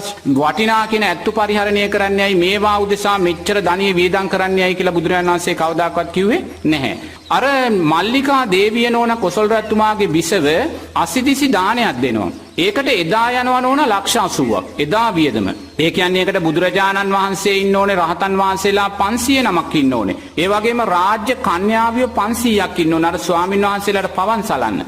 ඇත්තු 500ක් ඉන්න ඕනේ. ඇත්තු 500 තමයි මුතුකුඩ ඉල්ලාගෙන ඉන්නේ සෑම රහතන් වහන්සේ නමකටම. ඒක නෝනා මේ සම්මා සම්බුද්ධ ශාසනයේ එක්කෙනෙකුටයි දෙන්නේ, දෙන්නෙකුට දෙන්න බෑ. අද මේ ලෝකේ ඉන්න ලොකුම කෝටිපතියා හිතුවොත් මම අසිදිසි දාණය දෙනවා කියලා එයාට ඒක කරන්න බෑ. මොකද ඒක කරන්නේ එක්කනයි, වෙන කාටවත් කරන්න බෑ. එහෙනම් බලන්නේ අසිදිසි දාණය ලක්ෂ 80ක් වියදම් කළා එදා රාජ්‍ය භාණ්ඩාගාරයේ මුදල් වියදම් කරලා මල්ලිකා දේවිය කළාට පස්සේ කොසල් රජතුමාගේ ඇමති මණ්ඩලයේ ඉන්න ප්‍රධානම ඇමතිවරයා දැඩි විදිහට කොසල් රජතුමාම විවේචනය කළා. විවේචනය කළා කිව්වේ මොකද්ද? මේ රජතුමා රාජ්‍ය භාණ්ඩාගාරයේ මුදල් වියදම් කළා මේ විදිහට දන් දෙනවා මේක අසාධාරණයක් කියලා. ඒ වෙලාවේ බුදුරජාණන් වහන්සේට මේක ඇහෙනවා. බුදුරජාණන් වහන්සේ කියනවා අනුවණයා Taman දන් දෙන්නෙත් නැහැ. අනුන් දෙන දානයත් නිසා අකුසල් කරගන්නවා කියලා. එහෙමනම් නෝනා මේ සෑම සංස්කාරයක්ම කුසල් සංස්කාරයක් නෝනා. ඒක හොඳට තේරුම් ගන්න ඕනේ. මේ මොහොතේ කවුරු මේ ලෝකේ සැප වින්දත් එයාට ඒ සැප විඳින්න අවශ්‍ය සාධක සියල්ල සකස් කළත් එයා ඒ සැප විඳින්නේ හොරකමෙන් වේවා, වංචාවෙන් වේවා, නරකින් වේවා හෝ වේවා එයාට ඒ ආකාරයෙන් හරි සැප විඳින්න මාර්ගය සකස් වෙන යාගේ කුසල් සංස්කාර නිසා. ඒක අපි තේරුම් ගන්න ඕනේ. ඒ නිසා කොතනකවත් ධර්මානුකූලව කෙනෙක් කොයිසා කෝටිපති ප්‍රකෝටිපති ධනවත් ජීවිත ගත කළත් නෝනා එතන ධර්මානුකූලව වැරද්දක් දකින්නේ නැහැ. නමුත් එයා එතෙන්ට යන්න භාවිතා කරන මාර්ගය දුස්සීල මාර්ගයක් නම් අනිවාර්යයෙන් ඊට අදාළ අකුසල් විපාක යාගේ පිටිපස්සේ එනවා. තේරෙනවද? බුදුරජාණන් වහන්සේගේ ධර්මයේදී නෝනා බුදුරජාණන් වහන්සේ හැම වෙලාවෙම ඉලක්ක කරන්නේ එක්කෙනෙක් නෙමෙයි බහුතර පිරිසයි. දැන් බලන්න කොසල් රජතුමා අරසා ශාස්ත්‍රීය ජීවිතයක් ගත කරලා අවසානයේ වැටෙන්නේ සතර අපායට. නමුත් බුදුරජාණන් වහන්සේ දන්නවා කොසල් රජතුමා සතර අපායට වැටෙනවා කියලා. නමුත් බුදුරජාණන් වහන්සේට අවශ්‍ය උනේ ඒක නෙමෙයි. බුදුරජාණන්ට අවශ්‍ය උනේ කොසල් රජතුමා උපයෝගී කරගෙන මේ පැත්තෙන් දසදහස් ගණන් ලක්ෂ ගණන් මිනිස්සු කුසල් දහම් වඩනවා නම් කුසල් දහම් වඩලා ශාස්ත්‍රීය දිව්‍ය තල වලට යනවා නම් කොසල් රජතුමාගේ පාලනය නිසා මේ පැත්තේ මිනිස්සු සෝවාන් සකෘදාගාමි අනාගාමි ඵලයන් ලැබලා මාර්ගඵලලාභී වෙනවා නම් කොසල් රජතුමා නිසා මේ පැත්තෙන් සම්මා සම්බුද්ධ ශාසනය රැකෙනවා නම් බුදුරජාණන් වහන්සේ බැලුවේ අන්නේ දේ විතරයි නෝනා. කොසල් රජතුමා සතර අපායට වැටෙනවා කියන කාරණේ බැලුවේ නැහැ. කොසල් රජතුමා ඕන පැත්තකට ගියේ දෙන් කොසල් රජතුමාට නිවැරදි වෙන්න මාර්ගය තියෙනවා. නමුත් එයා නිවැරදි වෙන්නේ නැත්නම් කරන්න දෙයක් නැහැ. බුදුරජාණන් වහන්සේ අපිට කියලා තින්නේ එයාව උපයෝගී කරගෙන මේ පැත්තෙන් කුසලයේ වැඩෙනවා නම් මේ පැත්තෙන් මාර්ගඵලලාභින් වැඩෙනවා නම් මේ පැත්තෙන් සම්මා සම්බුද්ධ ශාසනය වැඩෙනවා නම් එතෙන්ට හිත පීටන්න මිසක් අරයා ගැන හිතන්න කියලා බුදුරජාණන් වහන්සේ කියන්නේ නැහැ. මොකද ඒක හේතුඵල ධර්මයක්. ඔබට මට උදාවන හැම තත්පරයක්ම හැම මොහොතක්ම අලුත්. මීට තත්පර ගානකට හිටි ඔබවත් මමවත් නොවේ දැන් ඉන්නේ. අපි සිතුවිලි වලින් වෙනස්. අපි ලබාගත් යම් යම් කාරණාවලින් අපේ මනස පෝෂණය වෙලා අපේ ප්‍රඥාව වර්ධනය වෙලා. ඉතින් සිරස FM පන්සිල් මළුවේදී මේ දුරුතු පොහෝදා ඔබට ඉතාමත් කරුණාවෙන් ආරාධනා කරනවා එන්න ධර්මයේ ශ්‍රවණය කරන්න. මෙම පණිවිඩය පිළිබඳව ඔබ දන්න කෙන අයටත් කියන්න. ධර්ම දානමය කුසල ශක්තිය කුසල කර්මය අත්පත් කරගන්න. බුදුන් දෙසූ මඟ සත්‍යය සොයා ගිය අපේ කාලයේ මුනිවරයෙකුගේ ආවර්ෂණය. පන්සිල් මළුව. ඔබට මට උදාවන හැම තත්පරයක්ම හැම මොහොතක්ම අලුත්. මීට තත්පර ගානකට හිටි ඔබවත් මමවත් නොවේ දැන් ඉන්නේ. අපි සිතුවිලි වලින් වෙනස්. අපි ලබාගත් යම් යම් කාරණාවලින් අපේ මනස පෝෂණය වෙලා අපේ ප්‍රඥාව වර්ධනය වෙලා. ඉතින් සිරස FM පන්සිල් මළුවේදී මේ දුරුතු පොහෝදා ඔබට ඉතාමත් කරුණාවෙන් ආරාධනා කරනවා එන්න ධර්මයේ ශ්‍රවණය කරන්න. මෙම පණිවිඩය පිළිබඳව ඔබ දන්න කෙන අයටත් කියන්න. ධර්ම දානමය කුසල ශක්තිය කුසල කර්මය අත්පත් කරගන්න. රහතුන් වැඩිමග ඔස්සේ ඔබට ධර්මය දේශනා කරන පූජ්‍ය රාජගිරියේ අරියඥාන ගරු ස්වාමින් වහන්සේගෙන් අපි දැන් විමසමු. ගරු ස්වාමින් වහන්සේ ආර්ය අෂ්ටාංගික මාර්ගයට කෙනෙක් යොමු වන්නේ කොහොමද? මෙහෙමයි නෝනා බුදුරජාන් වහන්සේ දේශනා කරන චතුරාර්ය සත්‍ය ධර්මයන්ට අදාළව දුක නැති කරන තෘෂ්ණාව සියුම් කරන මාර්ගය තමයි ආර්ය අෂ්ටාංගික මාර්ගය. ඒතකොට ආර්ය අෂ්ටාංගික මාර්ගයෙන් තොර ධර්ම මාර්ගයක් මේ ලෝකේ නැහැ. ධර්ම මාර්ගය තුල ගමන් කරන කෙනා ආර්ය අෂ්ටාංගික මාර්ගයට බැස ගන්න ඕනේ. ඒතකොට මේ ආර්ය අෂ්ටාංගික මාර්ගයට බැස ගැනීමදී නෝනා ආර්ය අෂ්ටාංගික මාර්ගයට බැස ගන්න නිවැරදි දොරටුවක් තියෙනවා. ඒක විශේෂයෙන් දැනගන්න ඕනේ. මොකද නිවැරදි දොරටුවෙන් ආර්ය අෂ්ටාංගික මාර්ගයට බැසගත්තේ නැත්නම් මිච්ඡා මාර්ගයක් හැටියට තමයි ආර්ය අෂ්ටාංගික මාර්ගය වැටෙන්නේ. එතකොට ආර්ය අෂ්ටාංගික මාර්ගයට බැස ගන්නා වූ නිවැරදි දොරටුව තමයි සම්මා දිට්ඨිය. එතකොට නෝනා මේ සම්මා දිට්ඨිය කියන නිවැරදි දොරටුව තෝරා දෙන්න මාර්ගයක් තියෙනවා. ඒ සම්මා දිට්ඨිය කියන නිවැරදි දොරටුව අපිට තෝරලා දෙන්නේ කවුද? කල්යාණ මිත්‍ර ආශ්‍රය, සද්ධර්ම ශ්‍රවණය, නුවණින් මෙනෙහි කිරීම. කල්යාණ මිත්‍ර ආශ්‍රය සද්ධර්ම ශ්‍රවණය නුවණින් මෙනෙහි කිරීම තුළ අපි ආර්ය අෂ්ටාංගික මාර්ගයට බැස ගන්න නිවැරදි දොරටුව හඳුනා ගන්නවා. මොකද වර්තමානයේ සමාජයේ හුඟක් දෙනෙක් නෝනා මේ සම්මා දිට්ඨිය කියන නිවැරදි දොරටුවෙන් ආර්ය අෂ්ටාංගික මාර්ගයට බහින්නේ නැතුව මේ සීලයට අදාළ නැත්නම් සමාධියට අදාළ තැන් වලින් ආර්ය අෂ්ටාංගික මාර්ගයට ඇතුල් වෙලා සම්මා දිට්ඨියෙන් තොර ධර්ම මාර්ගයක් කරා යන්න හදනවා. ඒක නිර්ර්ථක වෑයමක්. ඒ නිසා නිරේතුරුවම ආර්ය අෂ්ටාංගික මාර්ගයට බැස ගන්න නිවැරදි දොරටුව හඳුනා ගන්න නිවැරදි දොරටුව කියන්නේ සම්මා දිට්ඨිය. කෙනෙක්ගේ මෙතෙන්ට ආපුවාම අපි අහනවා පුතේ සම්මා දිට්ඨිය කියන්නේ මොකක්ද කියලා. එතකොට මේ මහත්තයා හුඟක් වෙලාවට කියන්නේ නෝන සම්මා දිට්ඨිය කියන්නේ යහපත් දැක්ම. නමුත් නෝන බුදුරජාණන් වහන්සේගේ ධර්මයේ කොතනකවත් සම්මා දිට්ඨියට යහපත් දැක්මක් කියලා කියන්නේ නැහැ. දැන් අපි කියමු වෙන ආගම් ඉන්නවා. දැන් ක්‍රිස්තියානි ආගම තියෙනවා, මුස්ලිම් ආගම තියෙනවා, හින්දු ආගම තියෙනවා. ඒගොල්ලන්ගේ ආගම් වල ඒගොල්ලෝ සම්මා දිට්ඨිය කියලා කියන්නේ මොකද්ද? යහපත් දැක්ම. ඒක ඒ ආගම් වලට තමයි ඒක අදාළ. නමුත් බුදුරජාන් වහන්සේගේ ධර්මයේ සම්මාදිට්ඨිය කියන්නේ යහපත් දැක්ම කියන කාරණේට නෙමෙයි. බුදුරජාණන් වහන්සේගේ සම්මාදිට්ඨියට අදාළ කාරණා 7ක් තියෙනවා. 1. තෙරුවන් කෙරෙහි වූ සද්ධාව. 2. කර්මය කර්මඵල විශ්වාසය. 3. මැරිලා හේතුඵල ධර්මයන් අනුව උපතක් තියෙනවායි කියන විශ්වාසය. 4. අම්මා තාත්තාගේ ගුණයන් පිළිබඳ විශ්වාසය. 5. දන් දුන්නොත් සිල් රැක්කොත් ආනිසංස තියෙනවා කියන විශ්වාසය. 6. ඕපපාතික සත්වයින් උපදිනවා කියන විශ්වාසය. 7. අතීතයේ රහතන් වහන්සේලා වැඩ හිටියායි කියන විශ්වාසය. එහෙනම් නෝනා අපි සම්මා දිට්ඨියටපත් වුණා කියන්නේ මේ කාරණා 7 පෙරෙහි විශ්වාසය තියෙන්න ඕනේ. දැන් සමහර පින්වතුන් එනවා ඒගොල්ලෝ ඇවිල්ලා අපිට කියනවා ස්වාමින් වහන්සේ මං දවසට පැය 4ක් භාවනා කරනවා. නමුත් දවසට පැය 4ක් භාවනා කරනවා කිව්වත් ඒ මහත්තයාට කිව්වොත් ඔයා ඕපපාතික සත්වයින් උපදිනවාද කියලා විශ්වාසද කියලා එයා ඕපපාතිකව සත්වයින් උපදිනවා කියලා එයාට විශ්වාසයක් නැහැ. මොකද එයා විද්‍යාව පැත්ත හදාරන කෙනෙක්. එයා ඕපපාතික සත්වයින් උපදිනවා කියලා විශ්වාසයක් නැහැ. නමුත් එයා පැය 4ක් භාවනා කරනවා. සම්මාදිට්ඨිය ඇති වෙලාද? නැහැ. දැන් තව කෙනෙක් ඉන්නවා. එයා ඇවිල්ලා කියනවා ස්වාමීන් වහන්සේ මං සිල්පද පහ හොඳින් රකින්නවා. මහ පොයට සිල් ගන්නවා. භාවනා කරනවා. නමුත් එයා විද්‍යාව පැත්ත හදාරන කෙනෙක්. එයා කියන්නේ මිනිස්සයා පැවතෙන්නේ වානරයාගෙන්. එහෙම නැතුව අග්ගඤ්ඤ සූත්‍රයට අදාළව බුදුරජාන් වහන්සේ දේශනා කළ මිනිස්යාගේ පැවැත්ම යා පිළිගන්නේ නැහැ. ඒ මහත්තයා කියන්නේ නෑ මේ අපිව පැවතෙන්නේ වඳුරාගෙන් වානරයාගෙන්. ඒතකොට මම මේ මහත්තයාගෙන් අහනවා මහත්තයෝ බුදුරජාණන් වහන්සේ මේ සත්වයාගේ හට ගැනීම කියලා තියෙන අග්ගඤ්ඤ සූත්‍රයේ මහත්තයා කියවලා නැද්ද? කියවලා තිනවා. නමුත් මම ඒක පිළිගන්නේ නැහැ. සම්මාදිට්ඨිය සකස් වෙලාද? නමුත් පැය 4ක් භාවනා කරනවා. තව කෙනෙක් ඉන්නවා එයා කියනවා ස්වාමීන් වහන්සේ මං හොඳට සිල් රකින්නවා මම මෙච්චර පින්කම් කරනවා. නමුත් එයාගේ අම්මා ඉන්නේ මහලු නිවාසෙක. එයා තුල සම්මාදිට්ඨිය සකස් වෙලාද? එහෙනම් නෝනා නිරේතුරුවම ධර්ම මාර්ගය තුල ගමන් ගනිද්දී මේ සම්මා දිට්ඨියට අදාළ කාරණා ටික දේව භාෂිතයක් ඇටියට ජීවිතේට එකතු කරගන්න. ඒතකොට බලන්නේ සම්මා දිට්ඨිය ඔබ තුල වැඩුණාට පස්සේ ඔබ තුල වැඩෙන්නේ මොකද්ද? සම්මා සංකප්ප. සම්මා සංකප්ප කියන්නේ නෝනා අවිහිංසා සංකප්ප, අව්‍යාපාද සංකප්ප, නෙක්ඛම්ම සංකප්පය. අවිහිංසා සංකප්පය කියන්නේ නෝනා එයා කාටවත් හිංසා කරන්නේ වචනකින්වත්, ඉරියව්වකින්වත්, හැඟීමකින්වත් එයා කාටවත් හිංසාවක් කරන්නේ නැහැ. අව්‍යාපාදය කියන්නේ එයා කාටවත් ද්වේෂ කරන්නේ, වෛර කරන්නේ, ක්‍රෝධ කරන්නේ නැහැ. නෙක්ඛම්ම සංකප්පය කියන්නේ ලෝභ, ද්වේෂ, මෝහයන් එයා අතහරිනවා. අතහැරිලා අලෝභ, අද්වේෂ, අමෝහයන් කරා එනවා. ඔන්න ඕක තමයි සම්මා සංකප්ප. දැන් එතකොට බලන්න සම්මා සංකප්ප වැඩුණේ කුමක් නිසාද? සම්මාදිට්ඨිය පරිපූර්ණ නිසා. එතකොට සම්මා සංකප්ප වැඩුණාට පස්සේ නෝනා මොකද්ද වැඩෙන්නේ? සම්මා වාචා, සම්මා කම්මන්තෝ, සම්මා ආජීවෝ. මේ මාර්ගාංග තුනම නෝනා සීලයට අයිති මාර්ගාංග. එතකොට මේ කෙනෙක් මේ සීලයට අයිති මාර්ගාංග තුන ශක්තිමත් කරගන්නේ කුමක් නිසාද? සම්මා දිට්ඨිය, සම්මා සංකප්පයන්ගේ පරිපූර්ණභාවය නිසා. ඔබ හිතන සමාජයේ ජීවත් වෙන අය බොරු කියනවා කියලා? සමාජයේ ජීවත් වෙන අය බොරු කිව්වා කියලා නෝනා හන්දියක් ගානේ ටියුෂන් පන්ති දාලා බොරු කියන්න එපා කිව්වත් ඒගොල්ලෝ බොරු කීම නතර කරයිද? ඇයි බොරු කියන්නේ? සම්මාදිට්ඨිය දුර්වලයි. එහෙනම් සමාජයේ බොරු කියනවා නම් බොරු කියන්න එපා කියලා වැඩක් නැහැ.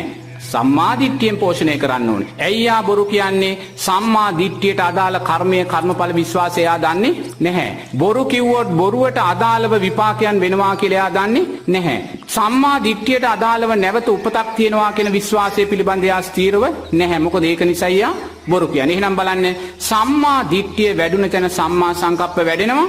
සම්මා සංකප්ප වැඩුණු තැන සම්මා වාචා, කම්මන්තෝ, ආජීවෝ කියන සීලයට අදාළ අංග තුනම වැඩෙනවා. මේ සීලයට අදාළ අංග තුන වැඩුණාට පස්සේ නෝනා ඊළඟට වැඩෙන්නේ මොකද්ද?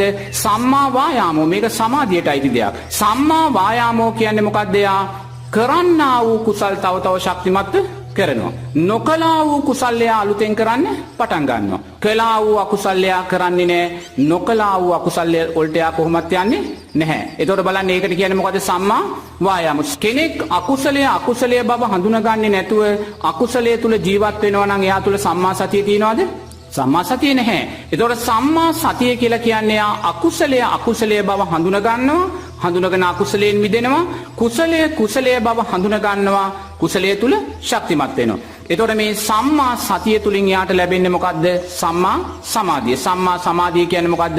පංච නීවරණ යටපත් වුණා වූ හිතක්, සප්ත බොජ්ජංගයන් වැඩෙන හිතක් එයාට ධර්මයේ වැඩෙන හිතක් ලැබෙනවා. ඒතර ඒ ධර්මයේ වැඩෙන සත්බොජ්ජංගයන් වැඩෙන හිතක් පංච නීවරණ යටපත් වුණා වූ හිතක් එයාට ලැබුණේ කුමක් නිසාද?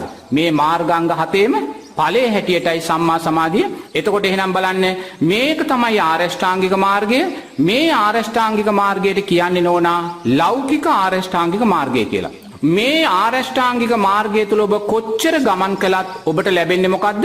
සුගතියේ උපතක්. ඒ කියන්නේ දිව්‍ය මනුස්ස උපතක්. එහෙම නැතු භව නිරෝධයට යන්නේ නැහැ. මොකද මේ ලෞකික ආරෂ්ඨාංගික මාර්ගය භවයේ සැපය ලබා දෙන දෙයක් විතරයි. දැන් ඔබ හිතන්න දැන් සම්මා දිට්ඨිය කියන මුල් මාර්ගය මොකද? තෙරුවන් කෙරෙහි වූ සද්ධාව.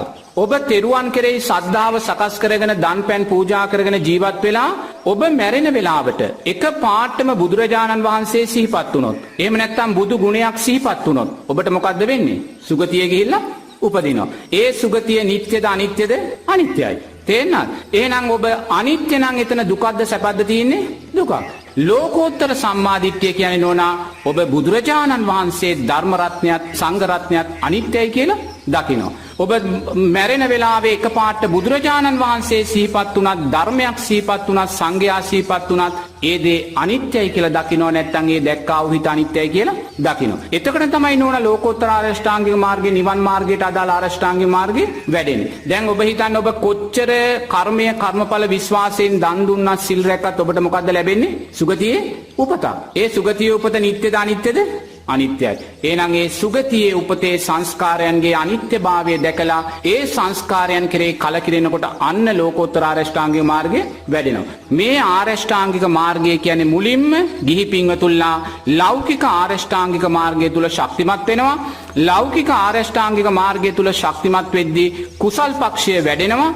කුසල් පක්ෂය වැඩෙන නිසා සුගතියට අදාළ සංස්කාරයන් රැස් වෙනවා.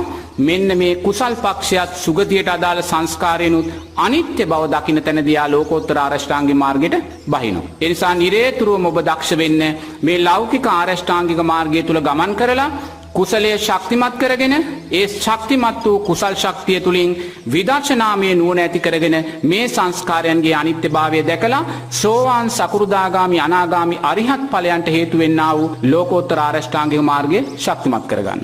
හොඳමයි ගරු ස්වාමින් වහන්ස. පූජ්‍ය රාජගිරියේ අරිය ඥාන ගරු ස්වාමින් වහන්සේගෙන් මේ විරාමයෙන් අනතුරු අපි විමසමු මෙවැනි කාලගුණික විපර්යාසයන් වලට හේතුව කුමක්ද කියලා. දම් පිපාසාවෙන් පෙළෙන අපට දම් ගඟුලින් දම් තෝතක්. පන්සිල් මළුව. අද දවසේ දුරුතු පොහොයදා සිරස FM පන්සිල් මළුවේදී ඔබට දහම් දේශනා කරන්නේ පූජ්‍ය රාජගිරියේ අරිය ඥාන ගරු ස්වාමින් වහන්සේ. ස්වාමින් වහන්සේ කාලය වෙනස් වෙලා. ඔබත් මමත් කොයිතරම්නම් කතා කරන්නට ඇත්ද මේ වෙනස් වෙන කාලගුණය ගැන, දේශගුණය ගැන, සිදුවන හදිසි විපත් පිළිබඳව, නායයන් පිළිබඳව. ගරු ස්වාමින් වහන්සේ මෙවැනි කාලගුණික විපර්යාසයන් වලට හේතුව කුමක්ද? මෙහෙමයි නෝනා, බුදුරජාන් වහන්සේ මේ කාලගුණික විපර්යාසයන් ඇති වෙන්න හේතු කීපයක්ම කියනවා.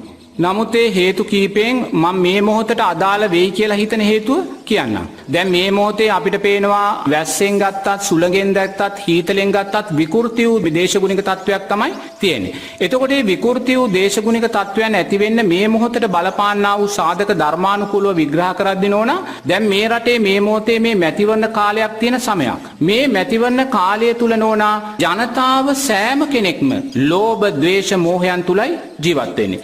මාධ්‍යයක් බැලුවත්, වචනයක් ඇහුවත්, සමාජයට ගියත් නිරතුරුවම හිත උණුසුම් වෙන, හිත අසංවර වෙන, හිත දුස්සීල භාවයට පත් වෙන ලෝභ, ද්වේෂ, මෝහයන්ගෙන් පිරුණ සමාජ වටපිටාවක් තමයි සමාජය තුල තියෙන්නේ. එතකොට මේ සමාජ වටපිටාව තුල නෝනා මේ මොහොතේ මේ රටේ මිනිස්සෙයින් බරපතල ආකාරයට අකුසල් විපාකයන් සකස් කර ගන්නවා. බුදුරජාණන් වහන්සේ දේශනා කරනවා නෝනා, මිනිස්යාගේ අකුසල් වලට සාපේක්ෂව දෙවියොත් අකුසල් කරගන්නවා කියලා. දැන් මේ මිනිස්සයා මේ මොහොතේ කාමච්ඡන්දයක් නෙ විඳින්නේ, බලය උදෙසා කාමච්ඡන්දයන් විඳිනවා. ඇස පිනවන්න, කන පිනවන්න, නාසය පිනවන්න, දිව පිනවන්න, මේ කාමච්ඡන්දයක් තමයි මේ දේශපාලන සටන් හැටියට මේ එළියට. එතකොට මේ මිනිස්සයා සිල්පද බිඳගෙන අකුසල් මූලයන් රැස් කරගෙන කාමච්ඡන්දයන් විඳිනකොට බුදුරජාණන් වහන්සේ කියනවා ඊට සාපේක්ෂව දෙවියෝ දුස්සීල භාවයට පත් වෙලා කාමච්ඡන්දයන් විදිනවා කියලා. බුදුරජාණන් වහන්සේ දේශනා කරනවා නෝනා මේ වැස්සට අධිග්‍රහිත දෙවියන් ඉන්නවා. වලාකුළු වලට අධිග්‍රහිත දෙවියන් ඉන්නවා. ඒ වලාකුළු වලට අධිග්‍රහිත දෙවියන්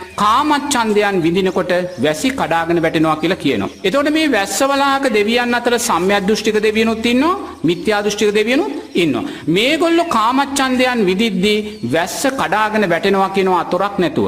ආයිමත් බුදුරජාණන් වහන්සේ කියනවා මේ සුළඟට අධිග්‍රහිත දෙවියන් ඉන්නවා. මේ සුළඟට අධිග්‍රහිත දෙවියන් කාමච්ඡන්දයන් විඳිනකොට හිතා ගන්න බැරි සුලිසුලන් සහ සුලං ස්වභාවයන් වාත ස්වභාවයන් ඇති වෙනවා කියලා බුදුරජාණන් වහන්සේ කියනවා. ඒ වගේම බුදුරජාණන් වහන්සේ කියනවා මේ ඉරට අධිග්‍රහිත මේ රශ්මියට අවුවට අධිග්‍රහිත දෙවියන් ඉන්නවා. මේ අවුවට අධිග්‍රහිත දෙවියන් කාමච්ඡන්දයන් විඳිනකොට හිතා ගන්න බැරි ආකාරයෙන් අවුරශ්මිය උෂ්ණත්වය වැඩි වෙනවා කියලා. ඒ වගේම බුදුරජාණන් වහන්සේ කියනවා මේ සීතලට අධිග්‍රහිත සීත වලාහක දෙවියන් ඉන්නවා. මේ සීත වලාහක දෙවියන් කාමච්ඡන්දයන් විඳිනකොට හිතා ගන්න බැරි සීතල දේශගුණයන් සමාජය තුල පවතිනවා කියලා.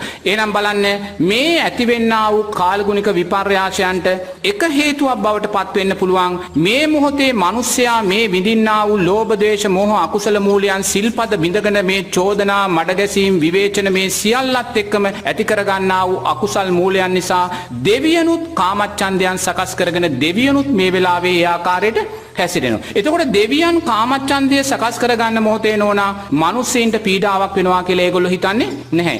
ඔබ හිතන්න දැන් ගමක සංගීත සංදර්ශනයක් තියෙනවා. එළි වෙනකන් සංගීත සංදර්ශනයේ සංගීතයේ මුළු ප්‍රදේශම වැහිලා යනවා. නටනවා, සින්දු කියනවා, සියල්ලම කරනවා. ඒගොල්ලෝ කාමච්ඡන්දයන් විඳිනවා. ඒගොල්ලෝ කාමච්ඡන්දයන් විඳිද්දී ඒගොල්ලෝ හිතනවාද අනේ අල්ලපු ගෙදර පුංචි ළමයි ඉන්නවා නිදා ගන්න බෑ කියලා ඒගොල්ලෝ හිතනවාද? හෙට උදේට ගෙවල් වල මිනිස්සු රස්සාවට යන්න ඕනේ කියලා හිතනවාද? නැහැ. තමන් කාමච්ඡන්දයන් විඳිද්දී අනිත් අය ගැන හිතෙන්නේ නැහැ.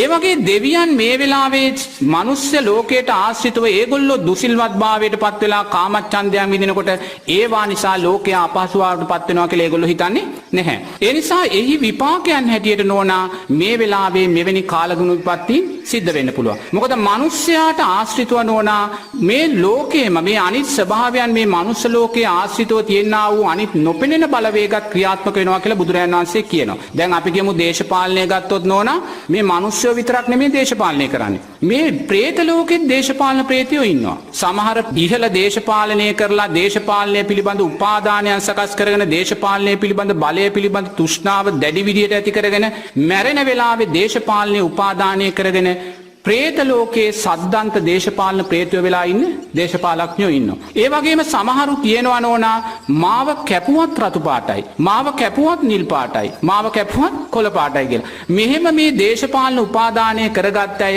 මැරෙන වෙලාවේ දේශපාලන උපාදානයන් සකස් කරගෙන പ്രേත ලෝකයේ දේශපාලන പ്രേතයින් වශයෙන් උපදිනවා නෝනා. പ്രേත ලෝකයේ പ്രേත දේශපාලෙන් ඉන්නෝ. ඒගොල්ලෝ උපදින්නම නිල් පාට කමිසයක් ඇඳගෙන, නැත්නම් රතු පාට කමිසයක් ඇඳගෙන, නැත්නම් කොළ පාට කමිසයක් ඇඳගෙන. සමහර දේශපාලන ප්‍රේතයෝ ඉන්නවා මේ කොණ්ඩේ වවාගත්ත රැවුල් වවාගත්ත දේශපාලන. ඒගොල්ලොත් නෝනා මේ මනුස්ස ලෝකයේ දේශපාලනය කරද්දී මේ වෙලාවේ പ്രേත ලෝකයට සාපේක්ෂව ඒගොල්ලෝ දේශපාලනය කරනවා. මොකද ඒගොල්ලන්ටත් මේ උපාදානය තියෙනවා. මේ මනුස්ස ලෝකයේ මිනිස්සු මේ වෙලාවේ ගැටෙනවා, විවේචනය කරනවා, ගහ ගන්නවා, බලය උදෙසා පොර කනවා වගේ මේ අමනුස්ස ලෝකයේ තියෙන මේ දේශපාලන ප්‍රේතයෝ ගැටෙනවා, රණ්ඩු වෙනවා, දේශපාලනය කරනවා. දැන් අපි හිතන්නේ දැන් දේශපාලන වේදිකාවක් තියෙනවා නම් ඕකේ ඉන්න දේශපාලඥයෝ විතරයි කියලානේ. ඕකේ දේශපාලඥයෝ විතරක් නෙමෙයි.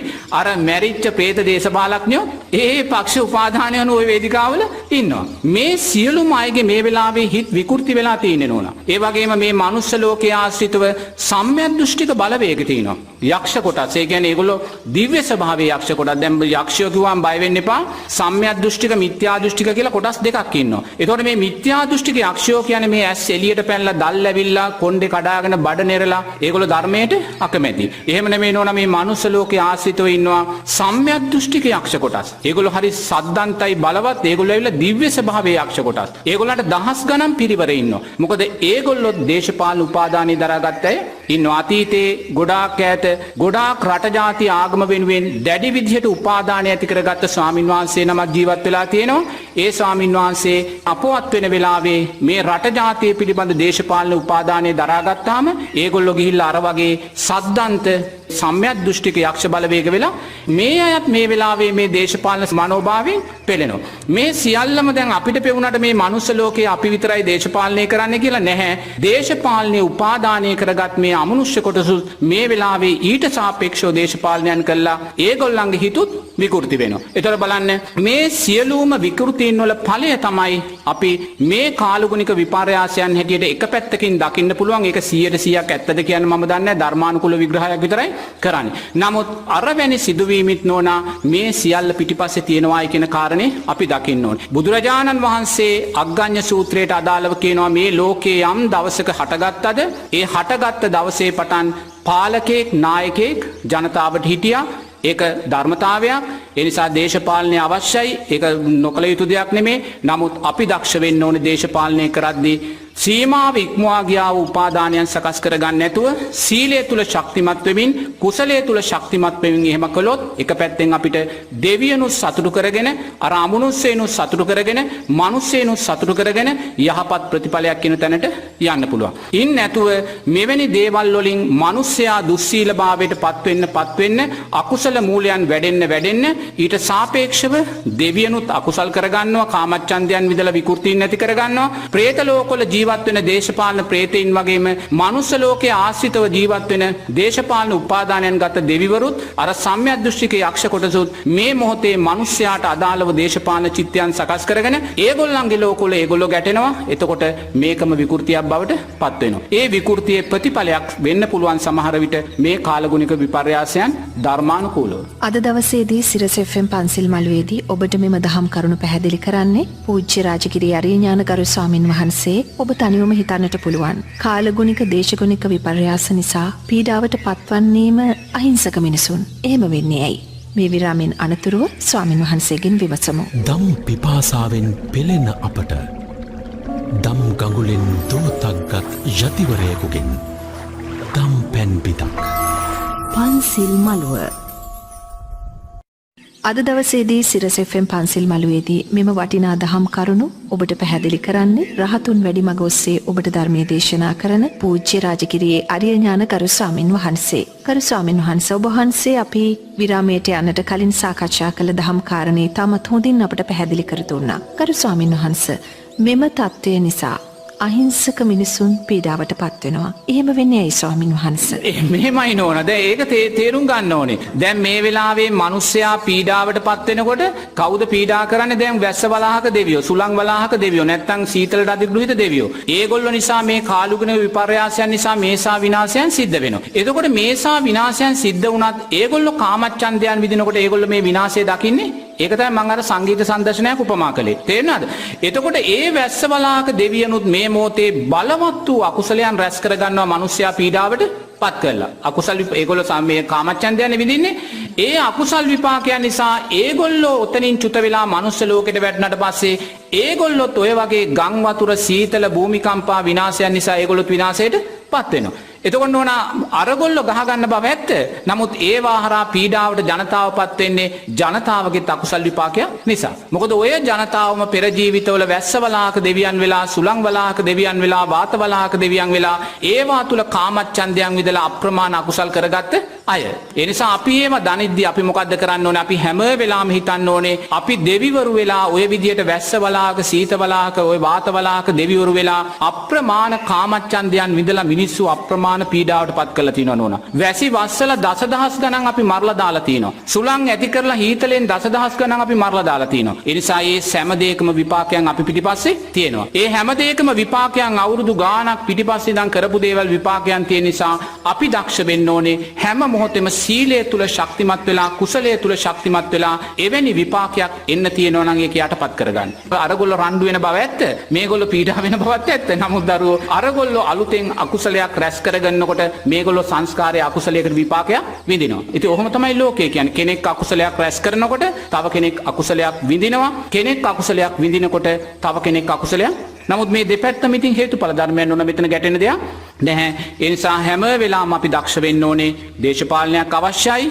දේශපාලනය කරේ කැමැත්ත ඇති කරගන්න. නමුත් දේශපාලනය කරේ කැමැත්ත ඇති කරගන්නවා වගේම සිල්පද ආරක්ෂා කිරීම කරේ කුසලයේ කරේ අනිවාර්යයෙන්ම අපි කැමැත්ත ඇති කරගන්න ඕනේ. දේශපාලනයේ පමණක් අපි තෘෂ්ණාව ඇති කරගත්තොත් දේශපාලඥයෙක් හැටියට මැරුණාට පස්සේ අපිට ආයිමත් පාර්ලිමේන්තුවට ඕනනම් එන්න පුළුවන්. ඒ ප්‍රේත දේශපාලඥයෙක් හැටියට.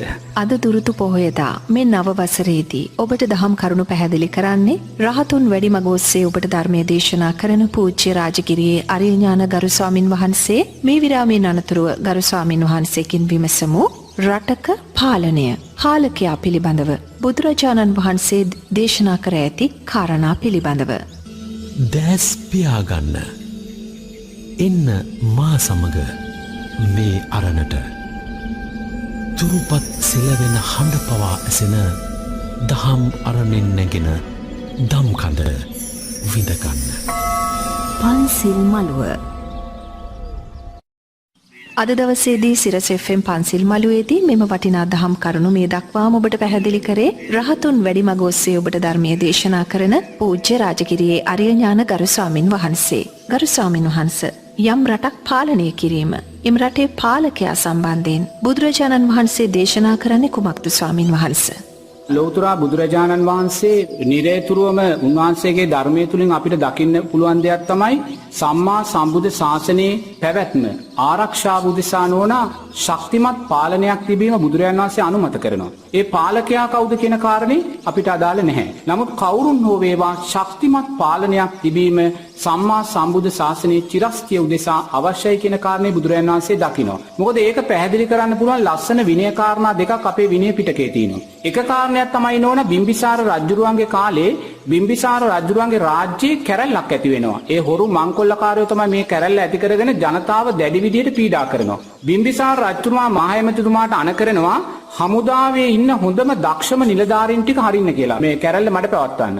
ඉතින් හමුදාවේ ඉන්න දක්ෂම නායකයොත් එක්ක හමුදාවේ යවලා සතියක් දෙකක් මාසයක් යනවා යුද්ධෙ විසඳෙන්නේ නැහැ. පැමිණිලි ගලාගෙන යනවා රජතුමාට අපිට පීඩාව වැඩි මේ මංකොල්ලකාරයෝ තව තව බලවත් වෙනවා කියලා පැමිණිලි එනකොට බිම්බිසාර රජතුමා මහඇමති අඬ ගහලා අහනවා ඉන්න දක්ෂම හමුදාව අපි ඇරියා. ඇයි මේ ප්‍රශ්නේ විසඳෙන්නේ නැත්තේ කියලා. ඒ වෙලාවේ මහඇමති කියනවා බිම්බිසාර රජතුමාට රජතුමනි අපි දක්ෂම හමුදාව කට්ටිය ඇරියා. නමුත් ඒ ප්‍රාන්තයේ ඉන්න ස්වාමින් වහන්සේලා හමුදාවේ අයට මේ යුද්ධයේ ආදීනවේ කියලා දීලා ඔක්කොම මහාන කරනවා කියනවා. ඒ දැන් ගියේ ඔක්කොම යුද්ධ කරන්න ගිය අය මහාන වෙලා. ඇයි? අර ඉන්න ස්වාමින් වහන්සේලා යුද්ධ කරන්න එපා මේක අකුසලයක් මේව කරන්න එපා කියලා බණ කිව්වට පස්සේ අර මහතුරු මහාන වෙලා. දැන් යුද්ධයට අවශ්‍ය හොඳ දක්ෂ සොල්දාදුවෝ කවුරුත් නැහැ. එතකොට මේක එකපාරට බිම්බිසාර රජුණන්ට කිව්වේ ගමන් බිම්බිසාර රජුරෝ ඒ මොහොතේම කෙලින්ම බුදුරජාණන් වහන්සේ ළඟට යන්නේ වෙන කොහෙටවත් යන්නේ නැහැ. ගිහිල්ලා බුදුරජාණන් වහන්සේට කියනවා භාග්‍යවතුන් වහන්සේ ඔබ වහන්සේගේ ශ්‍රාවකයන් බලවත් වැරද්දක් කරනවා. මේසා දරුණු ආකාරයට මේ මගේ ප්‍රාන්තේ මිනිස්සු දුක් විඳිද්දිත් මේ කැරැල්ල මැඩපවත්වන්න ගිය හමුදාවේ නායකයෝ අරගෙන පැවිදි කරලා මේක මට විසඳ ගන්න බෑ මේක බලවත් වරද්දක් කියනවා. ඒ වෙලාවේ නෝනා බුදුරජාණන් වහන්සේ කියන්නේ නෑ නෑ රජතුමනි යුද්ධ කළා වැඩක් නැහැ. ගහගෙන වැඩක් නැහැ. ඒ අය පැවිදි වෙච්ච එක හොඳයි කියලා කියන්නේ නැහැ. දැන් අපි හිතන්නේ එහෙම කියයි කියලා නේද? නමුත් බුදුරජාණන් වහන්සේ එතෙන්දී එහෙම කියන්නේ නැහැ. ඒ වෙලාවේ ආනන්ද ස්වාමීන් වහන්සේ ගෙන්නලා අහනවා වහාම මේක හොයලා බලන්න ඇත්තක්ද නැත්තක්ද කියලා. ආනන්ද ස්වාමීන් වහන්සේ කියනවා මේක ඇත්තක් කියලා. ඇත්තක් කියන වෙලාවෙම බුදුරජාණන් වහන්සේ විනයක් පනවනවා නෝනා මේ කිසිම රාජ්‍ය හමුදාවකින් නීතියානුකූලව ඉවත් වෙන්නේ නැතුව කිසිම කෙනෙක්ව පැවිදි කරන්න උපසම්පදා කිරීම තහනම්. අපි පැවිදි වෙන වෙලාවේ අපෙන් ප්‍රශ්නයක් අහන ඔබ රාජ්‍ය බටේද්ද කියලා. රාජ්‍ය බටේ කිව්වොත් අපිව පැවිදි කරන්න බෑ. පැවිදි කළොත් අපේ නායක ස්වාමීන් වහන්සේට ඒක ඇවතක්. අපි උපසම්පදා වෙන වෙලාවේ සීමා මාලකයේදී අහන ඔබ රාජ්‍ය බටේද්ද කියලා. රාජ්‍ය බටේක් නම් තාම නීතියානුකූලව අපි අස් වෙලා නැත්නම් අපිට පැවිදි වෙන්න බෑ. ඒක බුදුරජාණන් වහන්සේ පනවපු නීතියක් නෝනා. එතකොට මේ කාරණේ තුලින් අපිට දකින්න පුළුවන් බුදුරජාණන් වහන්සේ මෙන්න මේ ශ්‍රාච්‍යයක තියෙනා වූ ශක්තිමත් භාවය ශාසනයේ පැවැත්ම උදෙසා අවශ්‍යයි කියන කාරණාව විනය කාරණය තුල තියෙනවා. ඒ වගේම තවත් විනය කාරණාවක් තියෙනවා නෝනා. බුදුරජාණන් වහන්සේ කියනවා බුදුරජාණන් වහන්සේ පනවපු ප්‍රාතිමෝක්ෂයට උපසම්පදා භික්ෂුන් වහන්සේලා යටත් වෙන්න ඕනේ. ඒ වගේම රජවරු පනවන නීතියටත් භික්ෂුන් වහන්සේලා යටත් වෙන්න ඕනේ කියලා. ඒකත් බුදුරජාණන් වහන්සේ පනවපු නීතියක්. දැන් නිකන් හරි මේ රටේ ඉන්න රජුරෝ නායකයා කවුරු හරි වේවා හෙට දවසේ ඇඳිලි නීතිය දානවා උදේ 6 ඉඳන් හවස 6 වෙනකම් පාරට බහින්න එතකොට මට පිණ්ඩපාත යන්න ඕනේ කියලා නෝනා ඒ ඇඳිරි නීතිය කඩාගෙන මට යන්න. එහෙම ගියොත් මාව ඇවතකට අහු වෙනවා. මොකද රජවරු පැනෙවුවා වූ නීතියක් මම කඩනවා. ඒතර ඔයවැනි කාරණාවන් තුලින් නෝනා බුදුරජාන් වහන්සේගේ දැක්මක් තිබ්බා මේ සම්මා සම්බුද්ධ ශාසනයේ පැවැත්ම චිරස්තිය උදෙසා ප්‍රශ්න අවුල් වලින් තොර සමාජයක් තියෙන්න ඕනේ කාරණය. තේරුණාද? කාලය ගෙවී ගිහින් නවවසරේ ඔබත් මමත් මුණ ගැහුණු මුල්ම පන්සිල් මළුවේදී කාලය මේ විදියට අහවර වෙද්දි මම ඔබට නැවතත් ආරාධනා කරනවා. අපි ජීවත් වන්නේ කොයි තරම් කෙටි කාලයක්ද කියා සිතා බලන්නටය කියලා. අපිට බොහෝ දේවල් අපි ළඟ නොතිබිය යුතු බොහෝ කාරණා අපට ඉවත් කරන්නට සිද්ධ වෙනවා. අප ලංකරගත යුතු දේවල් අසීරුවෙන් වුවත් අප කරා ලංකර ගන්නට අප උත්සාහ කළ යුතු වෙනවා. ඉතින් මෙම දුෂ්කර ගමනක යෙදෙන අපේ ගරු ස්වාමින් වහන්සේ රහතුන් වැඩිමග ඔස්සේ ඔබට ධර්මය දේශනා කරන පූජ්‍ය රාජගිරියේ අරිය ඥානකර ස්වාමින් වහන්සේ තවදුරටත් කොතරම් අසීරුතා දැනුණත් උන්වහන්සේ ප්‍රවිෂ්ට වූ ඒ දහම් මාර්ගයේම ගමන් කරાવી. ඉතින් ඔබටත් මටත් ඒ මග ඔස්සේ යන්නට ධෛර්යය තිබේ නම් අනිවාර්යෙන්ම ධර්මයේ පසුපසම අපත් ගමන් කරાવી. ධර්මයේ පසුපස යන්නට, ධර්මය පිළිපදින්නට, ධර්මය ධාරණය කරගන්නට ශක්තිය, වාසනා බල මහිමය මේ අලුත් අවුරුද්ද පුරාවට ඔබට ලැබේවා. මෙම දහම් කරුණු පැහැදිලි කිරීමෙන් අපේ ගරු ස්වාමින් වහන්සේ උපදවාගත් කුසල ශක්තිය උන්වහන්සේ පිළිපන් ධර්ම මාර්ගයේ ගමන් කිරීමට උන්වහන්සේට තවත් ශක්තියක්ම වේවා. ඔබට තෙරුවන් සරණයි.